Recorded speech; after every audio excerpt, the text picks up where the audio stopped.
নবী সাল্লাল্লাহু আলাইহি ওয়াসাল্লাম কাবা ঘরে নামাজ পড়ছেন। আবু জেহেল নাম শুনেছেন? আবু জেহেল দেখে ফেলেছে, এসে নবী সাল্লাল্লাহু আলাইহি ওয়াসাল্লামকে আঘাত করেছে, একটা ঘুষি দিয়েছিল। আল্লাহ রাসূল সাল্লাল্লাহু আলাইহি ওয়াসাল্লাম কিচ্ছু বলেন নাই। এই দৃশ্যটা দেখেছেন একজন দাসী। দেখে হামজা রাদিয়াল্লাহু আনহু স্বীকার করে ফিরছিলেন। তিনি কিন্তু তখন ইসলাম কবুল করেন নাই, নবীর চাচা, আপন চাচা।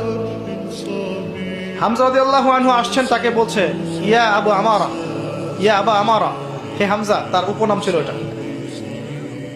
তুমি যদি দেখতে কিভাবে আবুল হাকাম ইবনে হিশাম মানে আবু জেহেল তোমার ভাতিজাকে গালি দিয়েছে, আঘাত করেছে। হামজা রাদিয়াল্লাহু আনহু বললেন আওয়া ফাআলা হাদা, সত্যি কি সেই কাজটা করেছে? তখন এই দাসী বলছেন ই ওয়া রব্বি, আল্লাহর কসম সত্যি এই কাজটা করেছে। তখন তিনি ঘোড়া ছুটিয়ে কাবা ঘরে গেলেন।